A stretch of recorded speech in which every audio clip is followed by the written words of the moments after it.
अनचाहे मेहमान।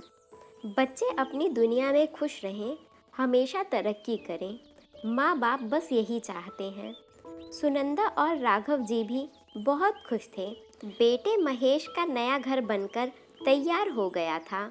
जब से यह पता चला था, बेटे का खुशहाल परिवार और उसका नया घर देखने के लिए उतावली हुई जा रही थी सुनंदा। रोज ही राघव जी की मनुहार करती, पर राघव जी टाल जाते। वह चाहते थे एक बार बेटा बहू खुद उन्हें यहाँ आने के लिए कहें। आखिर माँ बाप हैं वह उनके। थोड़ा मान सम्मान की उम्मीद तो होती ही है, पर सुनंदा को ऐसा बिल्कुल नहीं लगता था। चलो ना जी, बच्चों के घर जाने के लिए भी कहीं निमंत्रण की ज़रूरत होती है। बेटे की ममता के आगे मजबूर थी सुनंदा। घुमा फिरा कर रोज वही बात कहने लगती, तो कब तक टालते राघव जी। आखिर पत्नी के आगे हथियार डाल ही दिए। पति की स्वीकृति मिलते ही जाने की तैयारियों में लग गई सुनंदा। बेटे की पसंद के लड्डू मठरी बना लिए। सामान रखते बड़बड़ाती जाती, आप भी बता दो आपका क्या क्या सामान रखना है। वैसे मैं सोच रही हूँ गरम कपड़े भी रख लेती हूँ, ठंड शुरू होने वाली है। इतना जल्दी कहाँ आने देगा महेश, एक ही तो बेटा है हमारा। अरे मैं तो कहती हूँ हमें अब वहीं रहना चाहिए। इतना बड़ा घर है, हम लोगों के लिए अलग कमरा और अटैच बाथरूम भी है। यहाँ तो पूरा आंगन पार करके बाथरूम जाना पड़ता है। सच में ठंड के दिनों में कितनी परेशानी हो जाती है आपको। चलो, बहुत कर लिया ज़िंदगी भर काम, अब हमारे भी आराम के दिन आ गए। बैठे बैठे हुक्म चलाऊंगी मैं तो। देखो जी, वहाँ बच्चों के सामने मुझे मत डांटने लगना। वहाँ नहीं मैं तुम्हारे आगे पीछे डोल पाऊंगी। वैसे तो नौकर चाकर लगे हैं हमारे महेश के घर में, किसी चीज़ की कमी थोड़ी ही ना होने देगा वह हमें। पूरे मोहल्ले वालों को बता आई कि हम बेटे के घर जा रहे हैं। बहुत बड़ा घर बनवाया है उसने। घर के सामने बहुत बड़ा सा बगीचा भी है। अब हम लोगों का मन थोड़ी ही करेगा यहाँ आने का। आप लोग घर का ध्यान रखना, पता नहीं कब तक आना हो। तैयारियाँ की, पड़ोसियों को घर का ध्यान रखने को कहा। निकल पड़े दोनों जीव बेटे के घर के लिए। स्टेशन पर महेश की जगह ड्राइवर को देख एक बारी तो थोड़ा हैरान हुई सुनंदा। फिर जैसे खुद को समझाते हुए बोली, अरे इतनी बड़ी नौकरी है, रोज रोज छुट्टी थोड़ी ही मिलती होगी, इसलिए ड्राइवर को भेज दिया होगा। वैसे भी हम कोई मेहमान थोड़ी ही हैं, माता पिता हैं उसके।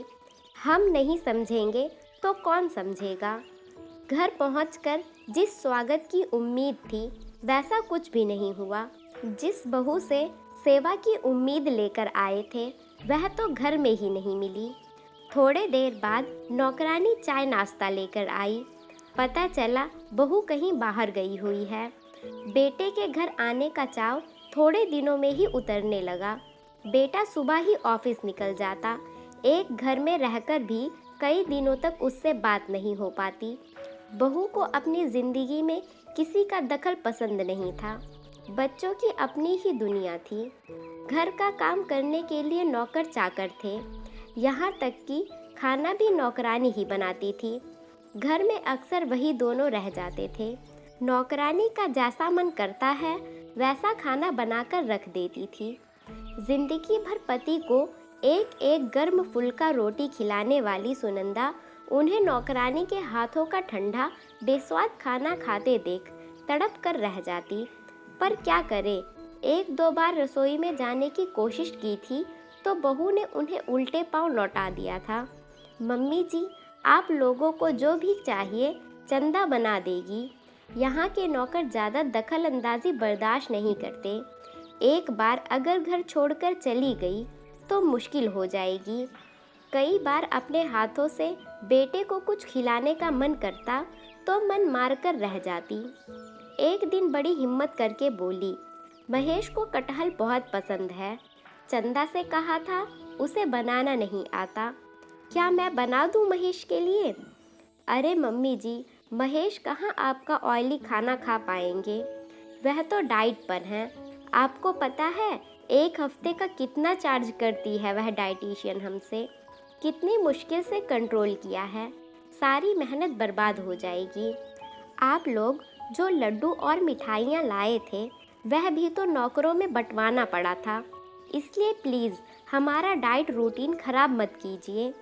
बाद में महेश भी आकर उन्हें ही समझाने लगा। माँ, जैसा चल रहा है चलने दो। मीनाक्षी को हर काम अपने हिसाब से करने की आदत है, आप प्लीज़ ज़्यादा रोक टोक मत कीजिए। मैं भी उससे कुछ कहता नहीं हूँ, बेकार ही घर का माहौल ख़राब होगा। इसमें उन्होंने माहौल ख़राब करने वाली कौन सी बात कह दी थी? बेटे के घर में क्या माँ बाप मेहमान होते हैं जो अपनी बात रखने तक का भी हक नहीं होता उन्हें? सोचकर अपना सा मुँह लेकर रह गई सुनंदा। उसे याद है जब यह लोग गांव आते थे तो कैसे सारा दिन एक टांग पर रसोई में खड़ी रहती थी। गांव में बहू को ज़रा सी भी तकलीफ ना हो इस बात का ध्यान रखती थी। काम करना तो दूर, उसकी सेवा टहल में ही लगी रहती थी। राघव जी भी दिन भर साइकिल लेकर बाजार के चक्कर लगाते रहते थे। अपने बच्चों के आने की खबर से ही घर में त्योहार जैसा माहौल हो जाता था। हफ्ता भर पहले से ही तैयारियां शुरू कर देती थी। राघव जी कई बार मजाक में बोलते भी थे, अरे बच्चे ही तो आ रहे हैं, यह घर है उनका, तुम तो ऐसे तैयारियां कर रही हो जैसे कोई डिप्टी साहब मुआयना करने आ रहे हों। तो बस हंसकर रह जाती थी वो। आज छुट्टी का दिन था। मीनाक्षी बहू और महेश बेटा भी घर पर ही थे। चंदा चाय बनाकर लाई। गलती से उसने शायद चाय में 2 बार चीनी डाल दी थी। डायबिटीज़ के मरीज राघव जी ने चाय मुंह से लगाकर ही वापस रख दी और प्यार से ही बोले थे, बेटा मेरी चाय में शक्कर कम डाला करो, कितनी बार बताया है तुम्हें, मेरी शुगर बढ़ जाएगी। इतने में ही बहू ज़ोर से चिल्लाई, यह रोज़ क्या चलता रहता है आप लोगों का, कभी चीनी ज़्यादा कभी नमक ज़्यादा, खाने के अलावा ज़िंदगी में और कोई काम नहीं है क्या आप लोगों को?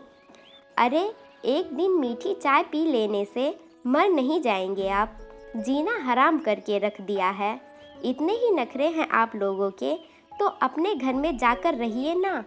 नारीत्व के ऐसे रूप की तो उन्होंने कल्पना भी नहीं की थी। बहू, तुम्हारी हिम्मत कैसे हुई अपने ससुर के बारे में ऐसी बात कहने की? पति का इतना बड़ा अपमान, गुस्से से कांपने लगी सुनंदा। पिता का अपमान होता देख भी चुप रहा महेश। यह बात खल गई सुनंदा को। पति से आंख नहीं मिला पा रही थी।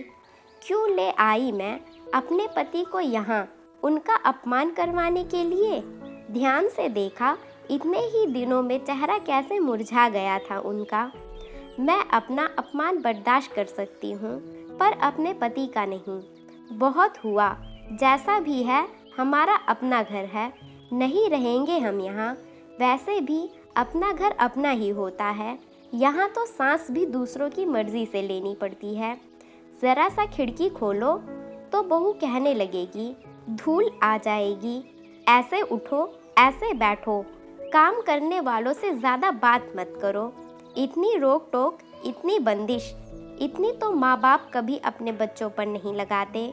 मैं भी कितनी पागल थी, बेटे के मोह में अंधी होकर चली आई, पर क्या पता था अब बेटा भी पराया हो चुका है। अपना घर, अपना पड़ोस, सब कुछ याद आने लगा। जहाँ एक आवाज़ पर पूरा मोहल्ला इकट्ठा हो जाता है, सब एक दूसरे के सुख दुख के साथी होते हैं, बस आवाज़ लगाने भर की देरी होती है। फिर अचानक मन डांवाडोल हुआ। अगर अभी लौट गए तो इतनी जल्दी आया देख सब क्या कहेंगे? कोई बात नहीं, कह देंगे शहर में जी नहीं लगा हमारा। आखिर औलाद है अपनी, उसका भी तो मान रखना है। पर यहाँ रहकर अपने पति का अपमान और नहीं। किसी तरह हिम्मत करके बोली, अब यहाँ जी नहीं लगता, चलो अपनी दुनिया में चलें। अपने कंधे पर रखा सुनंदा का सर सहलाकर मौन स्वीकृति दे दी राघव जी ने। दोस्तों, जिन बच्चों को माँ बाप बचपन से पढ़ा लिखा कर इस लायक बनाते हैं कि वह कल को उनके बुढ़ापे का सहारा बनेंगे, वही बच्चे जब माँ बाप का इस तरह तिरस्कार करते हैं तो उनके दिल पर क्या बीतती होगी। कोई भी माँ बाप अपने बच्चों से किसी महंगे तोहफे या उनकी दौलत की उम्मीद नहीं करते। वह तो बस चाहते हैं थोड़ा सा प्यार, सम्मान और अपनापन। क्या बच्चे उन्हें वह भी नहीं दे सकते? क्या सचमुच बुढ़ापे में माँ बाप अपने ही बेटे के घर में अनचाहे मेहमान हो जाते हैं? सच में यह एक विचारणीय प्रश्न है। फ्रेंड्स, इस कहानी के बारे में आपकी क्या राय है, हमें कमेंट्स में ज़रूर बताएं। स्टोरी पसंद आई हो तो वीडियो को लाइक करें। हमारे चैनल पर नए हैं तो सब्सक्राइब करें। धन्यवाद।